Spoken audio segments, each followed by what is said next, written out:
Үнэнч хүн. Энд би хүлээсэн үргэн биелүүлж өргөсөн тангарахтаа үнэнч байж үзэгч та бүхнийхээ эрүүл энхийн төлөө үүсэд өөрийн хувь нэмрийг оруулах хэмээн энэхүү нэвтрүүлгээ хийж эхэллээ. Бид өөрсдийнхөө талаар өргөн их мэдлэгтэй байж гэмээр өвчнөөс урьдчилан сэргийлж чадна. Ийм учраас та эрүүл мэндийн боловсрол олгох ТV доктор нэвтрүүлгээ NTV телевизээр хүлээн авч үзээрэй.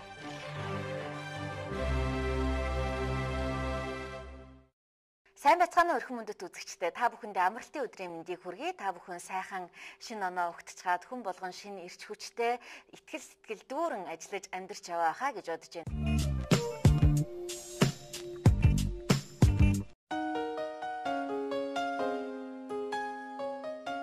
Монголчууд бидний хувьд цоошин ангаах ухааны нэгэн гайхамшигт олдын талаар мэдээлээ. Энэ нээлт хүний амь аврах явцад хийгдсэн байна.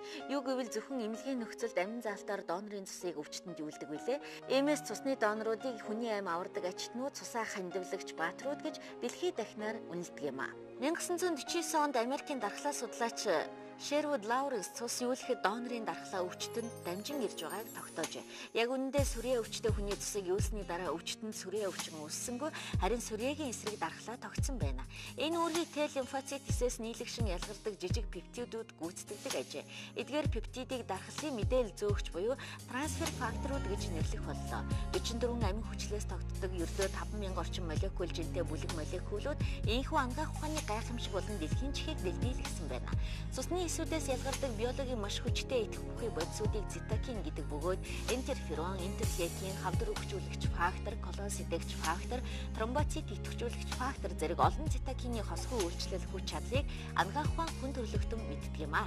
Хамгийн сүүлд нэгдсэн трансфер факторууд гэх цитокинууд нь эрүүл биед байн гэхдээ яг шаардлагатай хэмжээгээр үүсч хүний болон бүх сер нуруутан амьтдын дархлын тогтолцоог хөдөлгөж, сургаж, удирдах, тэнцвэржүүлж байдаг. Дархлын тогтолцоонд гүйцэтгэх үүрэг аж холбогдлороо хамгийн чухал цитокинууд ажээ.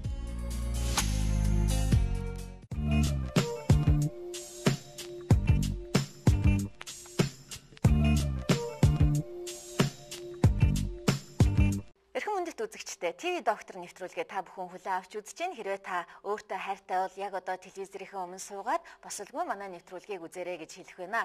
Өнөөдөр бид дархлын системийн талаар ярилцах болно. Бидний эргэн тойронд маш их утаа, униар, маш их химийн найрлагатай хоол унд байна. Сүүлийн үед харамсалтай мэдээ сонсогдох боллоо. 4 сартай хүүхдийн уушиг нь насан туршдаа тамхи татсан хүний уушигтай адилхан байна гэж гарах боллоо. Тэгэхээр энэ олон болох бүтэхгүй зүйлийн дунд энэ олон антибиотикийн замбраагүй хэрэглээний дунд бид яаж амьдрах ёстой юм бэ? Үүнийг та нэг бодоод үзээрэй. Тэгэхээр бид дархлын системд найдах, дархлын системэл улам үйл ажиллагаагийн сайжруулах хэрэгтэй болж байгаа маа. Ингээд та бүхэн манай ТV хичээлд анхаарлаа хандуулна уу? ТV хичээлээрээ та бүхэндээ хамгийн энгийн дархлын системийн талаар ойлголтыг өгөх болно. Ер нь дархлаа судлал гэдэг бол өөрөө маш том, маш нарийн салбар учраас та бүхэндээ хамгийн энгийн үзэгч та бүхэндээ зориулсан ойлголтыг л юун төрөнд өгье гэж зорьсон юм а. За анхаарлаа хандуулна уу?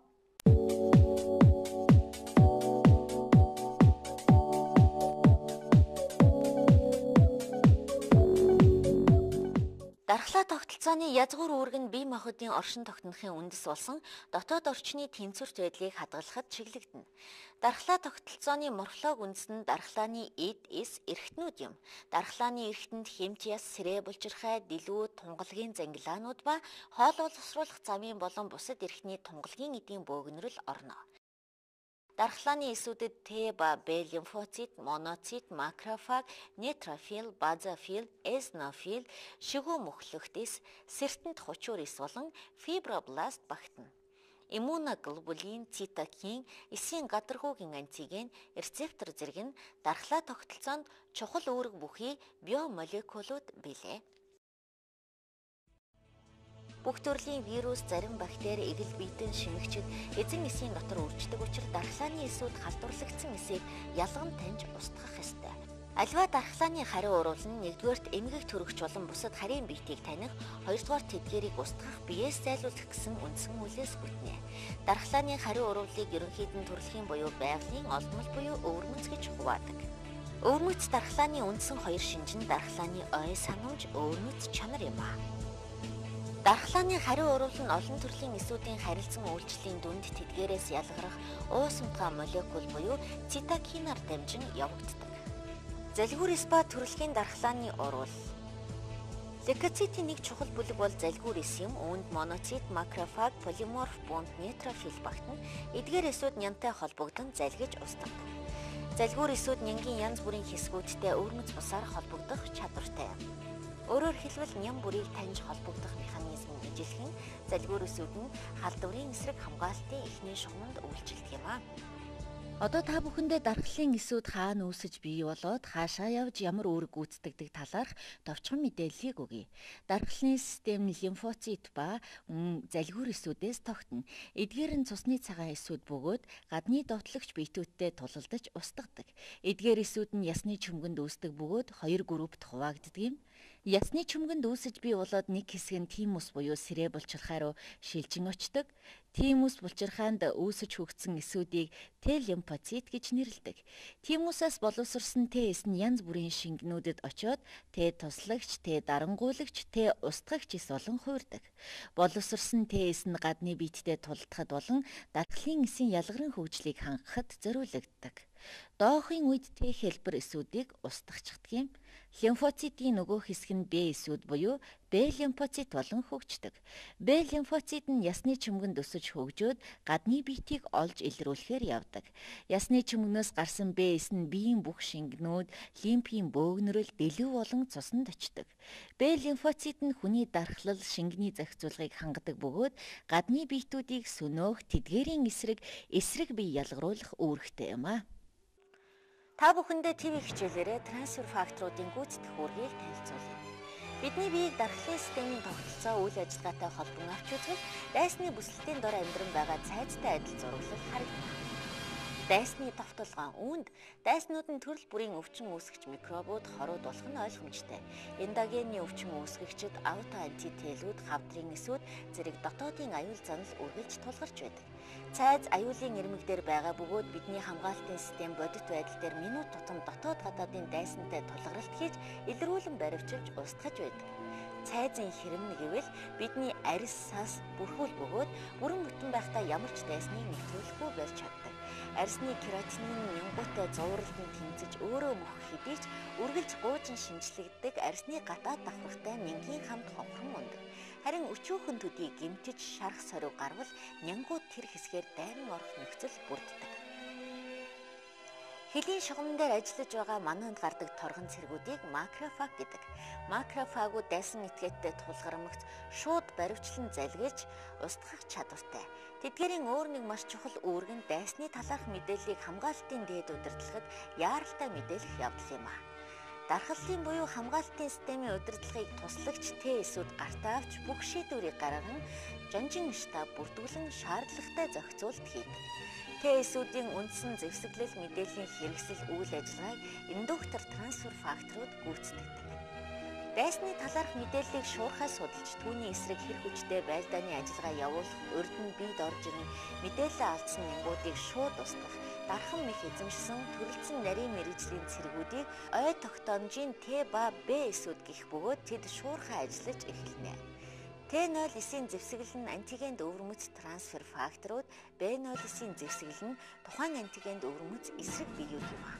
Үүний үр дүнд тухайлбал урд нь салхин цэцгээр өвчлсөн хүн дархлаа тогтсон байдаг учраас уг вирус биед орж ирнээс өвчин үүсгээс өмнө дархлын тогтолцоо устгахдаг байна.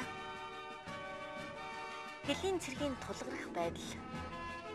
Хэлийн цэргийн тулгарх байлдаан хаана явагддаг вэ? Бид нянгууд нэвтэрсэн үед юуны өмнө байлдааны талбар руу тэргуун шугамын хамгаалтын цэргүүд болох нөгөө макрофагууд шуурхайлан очиж гардан байлдаанд орон тулалдана. Энэ тулгаралтанд ялагдвал өвчин үүснэ. Өвчин үүсгийг бүрэн хэмжээний байлдаантай зөвлөж болно. Энэ үед 4 стратегийн зорилт тавьдаг. Нэгдүгээр дайсны даралтыг зогсоож хамгаалтын тэргуун шугам үүсгэх, хоёрдугаар байнгын армийг байлдаанд бэлтгэх зэвсэг үйлдвэрлэх, гуравдугаар дайралтанд орж ялалт байгуулах, дөрөвдүгээрт энх тайван байдлыг эргэн сэргээх гэсэн 4 стратегийн зорилтыг тавьдаг юм аа. Дайан болж өвчин хүндрэхэд цайз даяар төгшөөр зарлаж дайчилгаа явуулдаг. Макрофагууд тулгаралт хийн тэргуун шугам үүсэх байдал нь хэсэг газрын өрөвсөл, улайлт, буглаа үүсэх зэргээр илэрдэг. Макрофагууд тулдаанд хүч мөхсдөж нянг устгаж чадахгүй болмогц пироген ихээр ялгаруулдаг. Пирогенууд нь төгшүүрийн харанг болон бүхэл биеэр хурдтайгаар тархдаг. Мэдээж хол зам туулан олон тооны саад бэрхшээлд авсаар тархинд хүрч төв мэдрэлийн системийн халууны төвүүдийг зочроодог юм аа.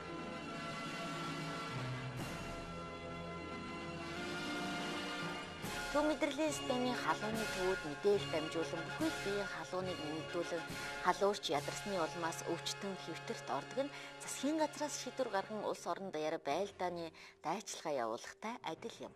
Өвчтөн хөдөлгөөнгүй хэвтгэн нэн чухал хамгаалтанд шаарддаг биеийн энергийг бусад зүйл зарцуулахыг бодит байдал дээр хязгаарлаж чадна. Түүнээс гадна биеийн эдсүүд халуурахад халуун тэсвэргүй нянгууд гараа өргөж эхэлдэг байна. Б лимфоцитууд нянгийн талаарх мэдээллийг үндэслэн тухайн нянг түүн устгах зэвсэг болох өвөрмөц антитело боловсруулж эхэлдэг. Өвчин үүсгчийн эсрэг оноон бүтээсэн иммуноглобулинууд нь нянгийн 3 хэмжээст бүтцийг тусгасан яг түүн тохирох цоожны түлхүүрмэд өвөрмөц нарийн зэвсэг болдог. Өвчин үүсгчийн эсрэг антитело нь алсаас довтлон залуур цөмний адил оноосон байндаа яг тусч түүнийг устгаж чаддаг. Үүнтэй зэрэгцэн байнгын айран болох устгагч Т эсүүд байлдаанд ордог. Т устгагч эсүүдийн байлдааны үндсэн зэвсэгэл нь трансфер факторууд болон бусад цитокинууд болох нь мэдээж юм аа. Цусны бусад олон эсүүд макрофагийн үүрэг гүйцэтгэх бөгөөд тэдгээрийн үйлдвэрлэл нэмэгдэж идэвхжил нь өндөрсөн байдаг. Дархлын системийн удирдлага бүхий л хүчээ тулдаанд бэлтгэн идэвхжүүлж байнгын айрам давшилтанд орж өвөрмөц антителүүд нянг түн устгаж Т устгагч эсүүд дайсан этгээдгийг тулган буудаж торгон цэргүүдийн шин хүч нэмэгдэн ирж гардан тулдаан хийж цөөнчгсөн хөлсний цэргүүд тулдаанд оролцсноор хамгаалтын систем эцсийн эц тулдаанд ялалт байгуулдаг. Тулалдаан удаан үргэлжилвэл өвчин архаг хэлбэрч шилжиж дайсан этгээдэд бүрэн ялагдвал хүний амьнаас хөнөөгддөг билээ. Байлдааны ажиллагаа дуусч нянгийн армийг устгамагц Т супрессор буюу дарангуулагч эсүүдийн үйл ажиллагаа эхэлдэг. Тэдгээр эсүүдийн зэвсэг нь супрессор трансфер факторууд юм. Супрессор трансфер факторууд нь дархлын бусад эсүүдийн идэвхийг сааруулж Т устгагч эсүүдийн зэвсгийг хурааж антитело үйлдвэрлэлийг зогсоож макрофаг эсүүдийн химийн үйл ажиллагааг тэнцвэржүүлэх үүрэг гүйцэтгэж инх тайван байдлыг эргүүлэн тогтоодог.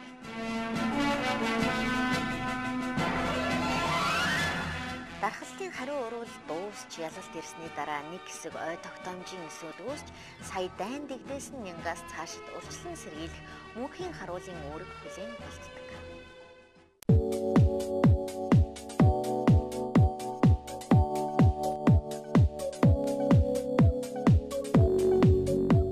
Үзэгч та бүхэн манай ТV хичээлээс дархлын системийн талаар хамгийн энгийн ойлголттой боллоо. Дархлын эрхтнүүд гэж ямар эрхтнүүд байдгийг, хаана дархлын эсүүд үүсэж хөгжиж бойждгийг, дархлын эсүүд гэж ямар эсүүд байдгийг, эдгээр эсүүд ямар үүрэгтэй талаар зөвхөн эхний алхмын ойлголтыг авч чадлаа. Харин одоо би та бүхэнтэйгээ жинхэнэ дархлаа судлаач эмчийг уулзуулах болно. Энэхүү манай өнөөдрийн зочин бол маш олон жил дархлаа судлалын чиглэлээр ажилласан эрдэм шинжилгээний туршлагатай, эрдмийн зэрэг цолтой ийм хүн байгаамаа. Та бүхэн одоо манай дархлаа судлаач эмчтэй танилцсан уу?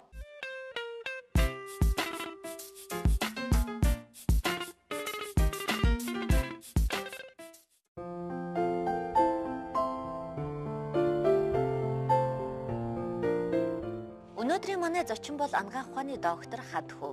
Орчин үетэйгээ хөл нийлүүлэн алхаж дэлхийд дахинд хэрэглэгдэж байгаа ангаах ухааны сүүлийн үеийн ололт амжилтуудын үр шимийг элэгнэгт монголчууд та бүхэндээ хүртээхээр тэмүүлж яваа хүн билээ.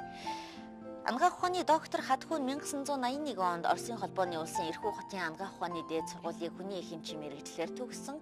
1986-аас 1987 онд иммунологч буюу дархлаа судлаач эмчийн мэргэжил олгох курс, 1988-аас 1989 онд лабораторийн эмчийн мэргэжил олгох курс, 1995 онд Таиланд улсын Махидолын их сургуульд клиникийн биохимийн мэргэжил дээшлүүлэх курс, 1996-аас 1997 онд Дэлхийн эрүүл мэндийн байгууллагын номхон баруун иргэн бүсийн төвд эрүүл мэндийн удирдлага зохион байгуулалтын курст, 1999 онд Япон улсад, 2002 онд Герман улсад лабораторийн тоног төхөөрөмж, шин технологи шинжилгээний арга зүй эзэмших богино хугацааны сургалтанд тус суралцаж мэргэжлээ дээшлүүлсэн байна. Хадхүү доктор 1990-95 онд ангаах ухааны хүрээлэнд эрдэм шинжилгээний ажилтнаар, 1997 оноос эрдэм шинжилгээний ахлах ажилтнаар ажиллаж байна.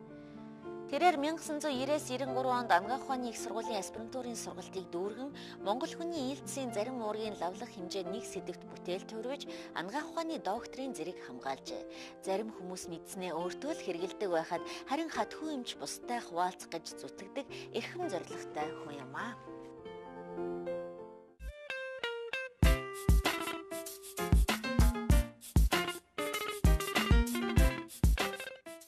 Зарим хүндэт үзэгчдээ анагаах ухааны доктор, дэд профессор, анагаах ухааны хүрээлэнгийн эрдэм шинжилгээний ажилтан хатхүү доктор өнөөдрийн манай нэвтрүүлгийн зочин байгаа. Сайн байцгаана уу. Та бүхэндээ энэ өдрийн мэндийг хүргье. За баярлалаа. Тэгэхээр дархлаагаа сайжруулахын тулд хүн хамгийн түрүүнд юу хийх ёстой вэ? Ер нь энэ дархлаа гэдэг зүйлийг хэвийн байлгасан нь ямар ач холбогдолтой байдаг юм бэ? Энэ талаар үзэгчдэд маань хэлж өгөөч. Тэгэхээр хүний дархлааг хариуцдаг дархлын систем гэж бүхэл бүтэн тогтолцоо бидний бие организмын эрүүл мэндийг хамгаалж байж байдаг. Дархлын тогтолцоо маань эрүүл хүний өвчнөөс урьдчилан сэргийлүүлж, өвдсөн үед нөгөө өвчин үүсгэж эмгэгийг маш богино хугацаанд яаж устгаж эрүүл болох вэ гэдгийг хариуцдаг систем л дээ. Тийм учраас дархлын систем маш сайн байх ёстой. Дархлын системээ сайн байлгаж чадах юм бол эрүүл байж чаднаа л гэсэн үг. Тийм учраас дархлаа сайжруулах хэрэгтэй. За харамсалтай нь орчин үеийн одоо олон нөхцөл байдлаас шалтгаалаад хүн болгоны дархлаад харилцан адилгүй. Ер нь бол дархлын байдал нь сулардсан байж байгаа юм. Ийм үед бусад бүх арга хэрэгслүүдийн дээрээс дархлаа сайжруулдаг бэлтгэлүүдийг хэрэглэх ёстой. Гэдгийг л одоо би хэлэх байна да. Тийм дархлаа сайжруулдаг бэлтгэлүүд бол байна. За дархлаа сайжруулдаг ямар бэлтгэл вэ гэдээ одоо яриагаа эхлэн л дээ. Хүмүүс одоо сүүлийн үед дархлаа сайжруулдаг одоо төрийн шагналт анагаах ухааны доктор Хүрэлбаатар эмчийн гаргасан салимоныг их хэрэгжилж гин, тималин гээд лимфоцитын ээлжийг их хэрэгжилж гин тийм ээ. Тэгвэл одоо сүүлийн үед хамгийн энгийнээр хэрэглэж болох ямар юм дархлаа сайжруулах бэлтгэлүүд гарсан бэ? Энэ талаар хоёулаа үзэгчтэй хэлж өгье. За баярлалаа. Би өнөөдөр нэг бүтээгдэхүүний талаар л ярих гэж бодож байна л да. Энэ бол Америкийн нэгдсэн улсын For Life Research гэдэг компани бүтээгдэхүүн трансфер факторууд гэж бүтээгдэхүүн байна. Тэгэхээр бид нэр энэ мэдээ болон хичээлээс трансфер фактор гэж юу болох талаар тодорхой ойлголт авсан байгаа. Гагцгүй Америкчүүдийн трансфер факторыг цэврээр нь ялгаж аваад дархлын бэлтгэл болгож биологийн идэвхт бүтээгдэхүүн хэлбэрээр үйлдвэрлэсэн. Энэ үйлдвэрлэсэн бүтээгдэхүүн хүмүүсийн дархлыг сайжруулахад маш гайхамшигтай үр дүнтэй үйлчлэл үзүүлж байгаа юм бэлтгэлүүд байгаа юм аа. Тэгэхээр дөнгөж саяхан манай нэвтрүүлгийг үзсэн хүн байж болно шүү дээ. Тэгвэл та нэг трансфер фактор гэдгийг нэг ойлгомжтой тайлбарлаад өгчихдөх үү? Тэгье. Трансфер факторууд гэдэг бол хүний дархлын эсүүдээс ялгардаг цитокинууд юм л да. Ер нь олон төрлийн цитокинууд байдаг. Бидний сайн мэдэх интерферон, интерлейкин, тэгээд хавдрын эсийг өвчүүлэгч фактор гэх мэтээр. Трансфер фактор бол яг тийм цитокин дархлын одоо лимфоцитуудаас ялгардаг. Гэхдээ энэ нь маш бага молекул жинтэй ийм 44 амин хүчлээс тогтдог ийм пептид байгаа юм. Уургууд маш гайхамшигтай одоо үйлчлэлтэй тэгсэн мөртлөө хамгийн жижиг болохоор зэрэг үйлчлэл нь улам сайн байж чаддаг. Энэ утгаар наваад үзэх юм бол трансфер фактор одоо бидний мэдэгдэж байгаа бүх цитокинууд дотроос хамгийн жижиг хэмжээтэй энэ цитокин байна. Тэгэхээр зэрэг энэ хүний биеийн эд болгонд, эс болгонд эсийн дотор орж үйлчилж чаддаг. Үүгээрээ их гайхамшигтай юм бэлтгэл байгаа юм да. Тэгэхээр үзэгч та бүхэндээ дахин хэлэхэд цитокин гэдэг маань өөрөө юу гэсэн үг вэ гэхээр хамгийн энгийнээр тайлбарлах юм бол хүний биед гаднаас эсрэг төрөгч орж ирлээ. Энэ эсрэг төрөгчийг залгиур эсвэл залгих ёстой тийм ээ. Энэ эсийг идэвхжүүлж яадаг, мэдээлэл дохиог дамжуулж яадаг ийм уургийн шингэн хэлбэртэй молекулууд юм аа гэж танилцуулчих гэж бодож байна зүг үү? Зөв яг зөв. Тэгэхээр зэрэг трансфер факторууд бол одоо сүүлийн үеийн үзэж байгаагаар болохоор зэрэг дархлын системийн бүх эсүүдийг идэвхжүүлж яадаг, дархлын системийн үйл ажиллагааг нь удирдах яадаг, жолоодж яадаг, сургаж яадаг ийм үүрэгтэй байна гэж яригдж байна л да. Бид хуучин дархлан судлалын сурах очгууд дээрээс энэ үүргийг Т эсүүд, ялангуяа Т туслагч эс гүйцэтгэдэг гэж үзэж байсан. Т эс энэ үүргийг гүйцэтгэхдээ өөрийн цитокинуудаараа дамжуулж гүйцэтгэдэг гэж мэднэ. Гэтэл чухам ямар цитокин үүргийг гүйцэтгэдэг гэдэг нь тодорхойгүй байсан. Сүүлийн үед яг трансфер фактор гэдэг энэ цитокин үүргийг гүйцэтгэж байгаа нь бол тодорсон. Тэгэхээр ер нь трансфер фактор гэдэг маань сүүлийн үеийн шинэ ойлголт тийм ээ? Маш шинэ ойлголт. Ер нь бол 49 онд анх трансфер факторыг нээсэн. 1997 онд хамгийн анхны трансфер факторын цэвэр одоо энэ концентратыг үйлдвэрлэлд нэвтрүүлсэн. Хүн төрөлхтөн сүүлийн 10 жилд л хэрэгжилж байгаа. Ийм л одоо бүтээгдэхүүн дээ. За трансфер факторыг гал уураг гэж нэрлэж байна. Яагаад гал уураг гэж нэрлсэн энэ талаар бас ярьж байна. Трансфер фактор гэдэг нь ер нь олон улсын нэршлэрээ бол дархлын мэдээллийг зөөгч гэсэн утгатай. Тэгээд трансфер фактор гэдээ ярихаар зэрэг одоо монголчууд бидний хувьд бас ихэнд сонсогдох хэлэгдэж арай хэцүү байгаа юм л да. Трансфер фактор ер нь бол сүүний уурган дотор маш их хэмжээтэй агуулгаддаг. Сүүний уурганы бараг ихэнх хэсгийн трансфер факторууд эзэлж байгаа юм. Яагаад гэвэл дөнгөж төрсэн одоо няра тэр бие организмд одоо эрүүл мэнд талаасаач хүнс тэжээлийн талаасаач хамгийн хэрэгтэй, хамгийн аюулгүй тийм бүтээгдэхүүн юу вэ нөхөр зэрэг тэрний ихэнх хувийн эзэлдэг трансфер факторууд байгаа юм л да. Тийм учраас бид нар одоо монголчлоод гал уурга гэж нэр өгсөн. Энийг бас хэл шинжлэлийн зарим одоо мэрэгчнүүдэд зөвлөсөн оновчтой гэж үзэж байгаа. Хамгаалах ухааны талаасаач гэсэн үндсэндээ тэр эхийн ангир уурган дотор байдаг бүтээгдэхүүн тэрний ихэнх хувийг эзэлдэг бүтээгдэхүүн учраас гал уурга гэж нэрлэж заашчаад ерөөсөө их тохиромжтой гэж үзэж байгаа юм да. Тэгэхээр ерөнхийдөө бол энэ трансфер фактор буюу гал уургийг хүний дархлын эсийг идэвхжүүлэгч, дархлааг улам дэмжигч, сайжруулагч л гэж ойлгоход болно тийм ээ. Би тэгэж бодож байна. Тэгж ойлгож болно. Гал уургийг хэрэглэснээрээ бид нэр өөрийнхөө дархлыг сайн байлгаж, дархлалд маань арай жаахан одоо дутагдаад байгаа дархал сулардсан үед дархлаа сайжруулах ийм нөхцөл бүтэх учраас та бидний яриагаа эхэлсэн одоо яаж дархлаа сайжруулах вэ гэдгийг шийдвэрлэх нэг том боломж нь яхахгүй энэ гал уургийн бүтээгдэхүүнүүдийг гал уургийн бие бүүдийг үйлдвэрж үүнийг эрүүл мэндийн салбарт хэрэгжилж байгаагаараа одоо яг нөхцөлдөж байгаа. Ийм л түүхэн одоо үе шатнд ирж байгаа да. Тэгэхээр би өчтөр нэг юм уншлаа л да. Энэ маань юу байсан бэ гэхээр ер нь дархлын эсүүд 12-оос 14 наснд гүйцэд боловсроод харин 60 нас гэхэд 45% нь боловсрч чадхаа болдоо гэж.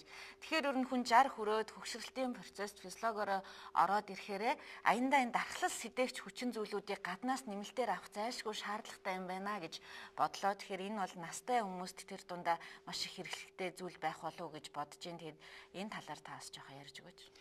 Яг зөвхөн таны ойлголт их зөв байна. Тэгэхээр хүүхдүүд өөрөөр хэлбэл 14-аас доош наснд бол дархлалын тогтолцоо нь харьцангуй сул байдаг. Өндөр наснууд бас нас өтлөөд ирэхээр зэрэг одоо бие организмын арга буюу одоо хуулийн дагуу дархлалын тогтолцоо нь бас сулраад ирж байгаа юм. Нэг талаасаа. Нөгөө талаасаа хүүхдүүд болон өндөр наснууд бас төрөл бүрийн өвчнүүдэд их өртөмтгий. Нөгөө талаасаа төрөл бүрийн эмнүүд бас их хэрэглэх магадлалтай. Эмнүүд гэдэг нь бид нар мэдж байгаа. Харьцангуй одоо ер нь хор шүү дээ. Тун яг таарах юм бол эмчтгээний үр дүн сайн байдаг. Тун хэтэрчих юм бол хоруулцдаг. Тунд өрөхгүй бол эмчтгээний үр дүн гардаг.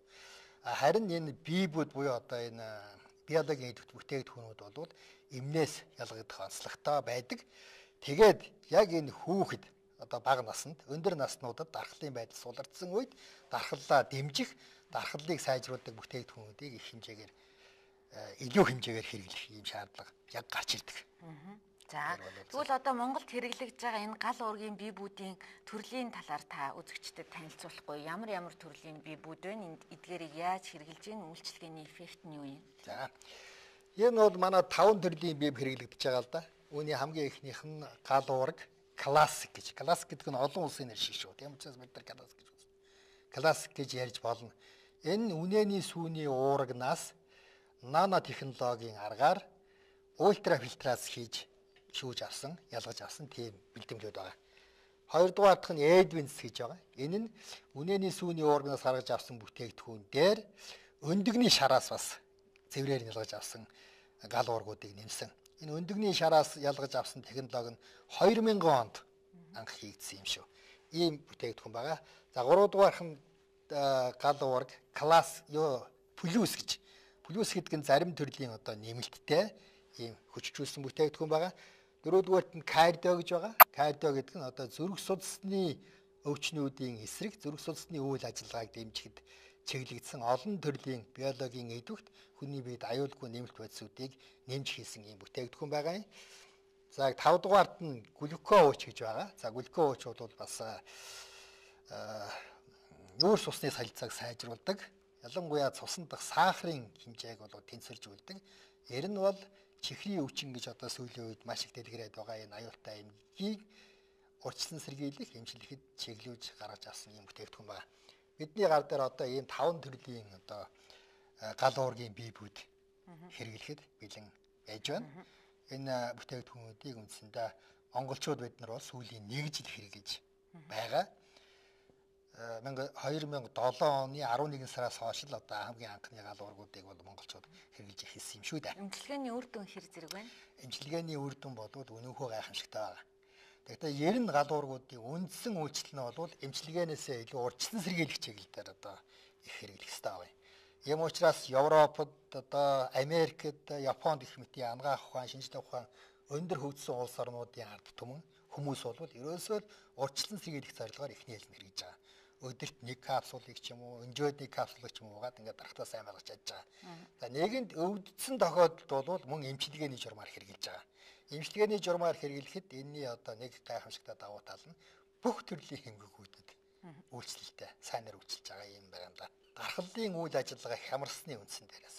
Өөрөөр хэлбэл дархлалын одоо тогтолцоо маань зөв зохистой ажиллаж чадахгүй болохоор зэрэг авто антителууд гэдэг юм үүсчдэг л да.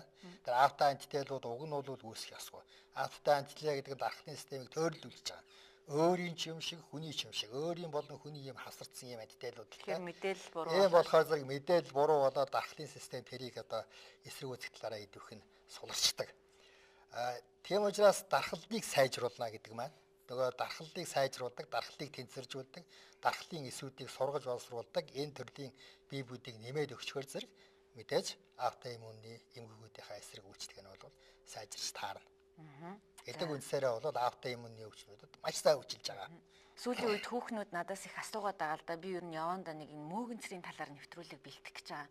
Тэгээ ерөөсөө энэ мөөгөнцрийн им уугаад идэг. Мөөгөнцрийн им өөрөө маш үнэтэй, удаан хугацаагаар хэрэглэгддэг. Тэгээ эргээ дахиад ингээд тэр дундаа өтрөөний мөөгөнцөр ингээд дахих хандлагатай байгаа байхгүй ерөөсөө идэхгүй. Тэгээ бүр одоо сүүлийн үед эмэгтэйчүүдийн эмчнэр хүлээн зөвшөөрж ин л да бага хэмжээний бол энэ бол байх л зүйлгээд. Та энэ дээр одоо энэ трансфер факторуудыг хэрэгжилжсэн үр дүн байна уу? Антибиотикууд гарснараа бол хүн төрөлхтний энэ анагаах ухааны түүхэнд бас л их том хувьсгал авчирсан юм шүү дээ. Янгууч нь хүчрэгдэхгүй болоод хүчрэгдэг юм нь антибиотикууд болж гарч ирж ирсэн. Гэтэл антибиотикууд эргээд антибиотикууд их хэмжээгээр хэрэглэхээр зэрэг хүний биед байдаг өөрийн микрофлорууд болон тэгээд одоо бусад үйлчлэлээрээ ингээд шал эсрэг болоод мөөгөнцрийн одоо нөгөө юунууд микрофлоруудыг устгаад ирэхээр зэрэг тэрний одоо эсрэг үр дүн болоод мөөгөнцрөөр ургаад ирдэг байхгүй. Ям учраас антибиотикийн хэрэглээ нэргээд хортой болоод ирж байгаа.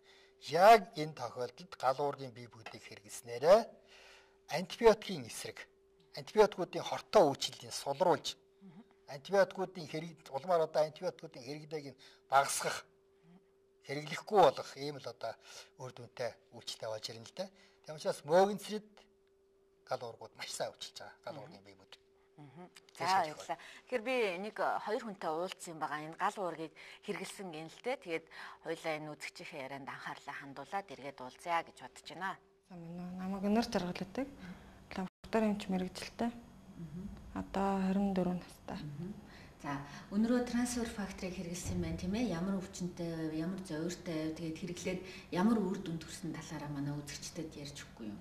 За би хүүхэд байхасаа өөрийгөө одоо тийм мэддэг болсон цагаас эхлээд 100 харшил гэдэг өвчнөр өвддөг байсан. Тэгээ яг хүүхэд болохоор өөрөө нэг заримдаа тоодгүй байсан л да. Тэгтээ маш их зовиртой. Нүд байн гаргаж захтна. Тэгээ майж нь өөрөө хүүхэд болохоор нухна. Тэгээ улаачдаг. Хамар бас айгүй их захтандаг. Тэгээд хамраа ингээл бас ингээл юмар оролдмоор санагддаг. Тэгээ шингэн ус нь ус гоождаг. Тэгээд хоолоо сэргэндэг. Өөрөөр энэ төр боох гэж байгаа юм шиг багтрах гэж байгаа юм шиг болдог. Тэгээ хоолоогоо бас майжмаар санагддаг. Тэгээд сүүлийн нэг 2-3 жилд болоод бүр харшил хүндрээд чих захтандаг тий. Чихээ хүртэл майжмаар санагддаг болсон. Тэгээд арьс ингээ бас захтандаг. Майжангууд яг майжсны дагуу ингээ гөвдрөөтэй тууралт гардаг болсон. Тэгээд энэ трансфер факторыг би энэ оны 4 сараас аав маань намайг уу гэж зүйлсний дагуу ууж эхэлсэн. 2008 оны 4 сараас 2008 оны 4 сараас ууж эхэлсэн. Тэгээд би чинь бол яг 4 сарын сүүлээр ногоо ургаж эхэлснээс 10 сарын ихэнх хүртэл ногоо хагдах хүртэл харшил өгдөг. Тийм байсан. Яг хөө ингээ харшил өөрт мэдэгдээд ирэн штэ ихсээдээ хөл би тунгаа нэмээд багсан гут нь тунгаа хасаад эхэлдэг болсон. Тэгээд одоо 10 сараас хойш бол өдрийн нэгээр барих тунгаар ууж байгаа. Би бараг энэ жил харшил хөдөлсөн мэдрээгүй өнгөрсөн. Тэгээд трансфер факторыг олж мэдэж уусандаа маш их баяртай байна. Тэгээд энэ трансфер фактор Монголд орж ирээд те над чиг харшилтай олон хүнийг эдгээр авах гэж бодож байна. За ингээд энэ эмэгтэй бол харшлаа эмчилсэн юм байна гал уургаар. Тэгээд ямар төрлийн гал уургийг эмчилсэн, яаж хэрэгэлсэн тэгээд энэ талаар та ярьж өгөхгүй юу? Тий. Энэ эмэгтэй бол ерөөсөө классикийг хэрэгэлсэн л да. Классикийг нэлээд баг тунгаар арайч одоо харшил нь эхлэегүй байхдаа баг тунгаар хэрэгжилж байгаад харшил нь их идвчж байгаа үедээ тунгийн нэмэгдүүлсэн. Тэгээд сүүлд нь бол бас одоо дэмжих тунгаар хэрэгэлсээр байгаа. Энэ 2008 оны 100 бол маш их харшил идвгцсэн, харшилтай хүмүүсийг харшил нь их хүчтэйгээр илэрсэн ийм хүчтэй жил болсон шүү дээ. Ийм жил болсон. Гэтэл энэ гал уургийн бие бүдийг хэрэгэлсэн хүмүүс бол харшил нь зарим нь огт хөдлөөгүй, зарим нь маш бага хэмжээтэй хөдөлсөн. Тэгээд гал уургийн хэрэглээд байх хэрэг эмчилгээний үр дүн их сайн байж чадсан. Хойлоо одоо дараагийнхаа үний ярианд анхаарлаа хандуулъя. Бямб норов гээд эрэгтэй хүн байсан. Гломерула нефрит буюу бөөрийн түүзгэнцрийн өрөвсөлт өвчтэй юм хүн байсан. Ингээд гал уургийг хэрэгэлсэн байлаа. Хойлоо энэ хүнийхээ ярианд анхаарлаа хандуулаад эргээд уулзъя. Наад одоо бямб норов өдөг. Би одоо 45 настай. Би одоо хүнд үйлдвэрт ажилладаг байсан. Одоо тест одоо манайхнаар бол тест 2, тест 4 гэж ярьдаг дасгалгаа станцд ажиллаж байсан. Тэгээд одоо ажиллаж байгаад одоо би муудсан. Тэгээд одоо эмнэлгээр явж үзүүлсэн чи одоо бөөрч муудсан байна. Голо гэдэг одоо хүнд өвчтэй болсон. Гломерула нефрит тийм ээ. Тэгээд нэгдүгээр эмнэлгээр явж эмчилүүлж хэвдсэн. Тэгээд 45 хоног хэвдэж эмчилүүлсэн. Тэгээд тэрнээс хойш бол байнга л одоо маш хүчтэй эм тариагаар одоо өөрийгөө эм ууж тарвилж исэн. Тэгээд одоо тэр нь бол маш их зовөртэй байсан. Бүх үе хавгнадаг байсан. Тэгээд зүрх өвдөн, ходоод өвдөн, тэр өвдгөө юм байхгүйсэн. Нэг 10 алхаал амсгааддаг. Тийм байсан. Тэгээд одоо маш их зовөртэй байсан. Гөрөвт гарсан. Одоо ажлаа хийж чадахгүй гээд гөрөвт гарсан. Тэгээд одоо гөрөвт гарчаад одоо гэрээрээ одоо эмнэлгийн хяналтанд байж байгаад 2007 оны 1 сард манайд нэг сайн бүтээгдэхүүн байна. Трансфер фактор гэдэг. Энийг уугаад үзвэл яасан гэсэн. Тэгээд тэрийг ууснаас хойш бол одоо тэр уур хаяхаа байсан. Хавгнахаа бүр ямар ч хавгнадаг байхгүй зовор байхгүй болсон. Одоо би бол ерөөсөө маш хөнгөлцсөн. Одоо эрүүл хүн шиг л одоо болж байна. Одоо энэ факторын одоо үр дүн одоо ямар ч эргээд ажилдаа хиймээр санагдаад одоо маш их. За тэгвэл одоо таны шээсний шинжилгээнд дээр хоёлаа баримттай яриа л да тийм шээсний шинжилгээнд дээр одоо бөөрийн үйл ажиллагааны сорилыг бол креатининээр илэрхийлдэг тийм. За тэгээд уурыг хэр хаяж яв, креатинин ямар байж байгаа, ямар болов тийм. Бортгын эс хэр зэрэг илэрчээв энэ тал. Тийм. Уурыг бол ерөөсө 5.6 хүртэл бүхэл хайж ирсэн. Хүний уурч юм бол 0 хэвийн хэмжээтэй бол 0.33 тэр авцаа байдаг гэж ярьдаг юм лээ эмчнэр. Тэгэхэд бол 5.6 гэсэн бүхэлдээ өөр. Креатин бол 244 үржсэн мөр. Тэгээ одоо бол креатин бол хэмжээндээ очсон. Ерөөсө тэр бүтээгдэхүүн трансфер бүтээгдэхүүнийг ууснаас хойш хавгнадаг юм бол ерөөсө юу ч болсон. Уург бол 0.1 хэдтэй орсон. 0.199 хүрсэн. За энэ тохиолдолд та ямар төрлийн гал уургийг өгч эмчилсэн бэ? Эмчилгээнд үр дүн үзүүлсэн бэ? Бямб нороо бол A1C-г плюстэй хавсруулж хэрэгэлсэн. Бямб норын хувьд бол яг энэ гал уургийг хэрэгжилж эхлэхийн өмнө үнэхээр хүнд байдалд орсон. Архаг гломерула нефрит улам идвэхцээр байгаа. Ерэн цаашдаа бол энэ хүний одоо хувьд эсвэл байнгын диализд орно, эсвэл одоо болцоотол бөөр шилжүүлэн суулгах ийм л хоёр замаар л эмчлэх ийм нөхцөлтэй болцсон байсан. Тэгээ гал уургийн бие бүдийг хэрэглэснээрээ бол одоо би энэ маш их сайжирсан байгаа. Алийг хэрэгэлсэн? A1C-г классикта хавсруулж хэрэглэсэн байгаа. боловсруулж ирсэн. Хамгийн сүүлийн шинжилгээ Бямбнаар өгсөн байлаа л да 7 хоногийн өмнө. Тэрээр бол ерөөсөө одоо шээсэнтэх эритроцитийн хэмжээ бол уургийн хэмжээ хэвийн болцсон. Түүнчлэн биохимид креатинин, мочивин гэх мэтийн одоо бөөрийн үйл ажиллагааг харуулдаг шинжилгээнүүд бүгд хэвийн болцсон байж байгаа. Тэгэхээр зэрэг гломерулонефрит бол бас ер нь хавдрын үүсэлтэй боловч цаашдаа хавдар харшлын механизмтай бас л одоо аутоиммуны маягийн юм өвчин шүү дээ. Энэ чиглэлд яадгүй хэр зэрэг эмчилгээ болвол их бас үр дүн багтаа гормонууд хэрэглэнэ гэх мэтээр эмчилгээ нь бас цаашдаа өөрт нь ортоолоо явждаг. Тэгээд ч ер нь явн тавилт нь бол байнга мууддаг ийм хэлбэрийн өвчнөлтөө. Тэгэхээр яг энэ чиглэлд энэ жишээн дээрээс харахад бол гломерулонефритийн эмчилгээнд бол гал уургийн бие бүд маш гайхамшигтай үр дүн гаргасан нь бас харагдаж байгаа маа. За ингээд үзэгч та бүхэндээ бас баярлалаа. Бидний яриаг анхааралтай сонсонд ингээд дархлаа судлаач эмч анагаах ухааны хүрээлэнгийн эрдэм шинжилгээний ажилтан анагаах ухааны доктор дэд профессор Хатхуу доктортой маш их баярлалаа. Баярлалаа, та бүхэнд ч их баярлалаа. За ингээд үзэгч та бүхэн харин одоо манай зөвлөгөөнд анхаарлаа хандуулна уу?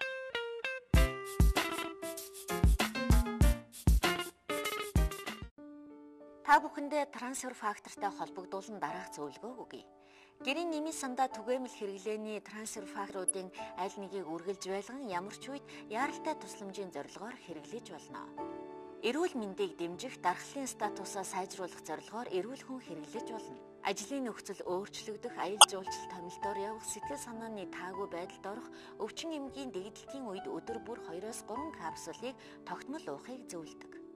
Хүүхдийг эрсдлээс сэргийлэх, дархллыг сэргээснээр өсөлт төлжилт, бойжилт хурдсан байнга цаваа сэргэлэн байна. Няраа болон бага насны хүүхэд, хөхүүл болон жирэмсэн эмэгтэйчүүдэд трансфер фактор классик юм уу Эдвансыг хэрэглэх нь тохиромжтой. Трансфер фактор нь урт наслуулах, өндөр насны дархлын чадварыг сайжруулан ялангуяа хавдраас сэргийлж урт наслуулна. Төрөл бүрийн халдвар үүсгчийг урьдчилан таних богино хугацаанд устгадаг. Харшлыг арилгахад трансфер факторуудыг хэрэглэж болно. Мөн хавдрыг таслан зогсоох, дархлын системд тэнцвэржиж бие дүүсэн хортой хэрэгцээгүй өтөлсөн эсүүдийг бүрэн зайлуулж хавдар үүсэх боломжийг трансфер фактор нь хааж чадах юм а. Эмийн эмчилгээг эрчимжүүлнэ. Та бүхэн трансфер факторын талаар нарийн мэдлэг авахыг хүсвэл дараах вебсайтын хаягаар орж трансфер факторын талаар сонирхоорой.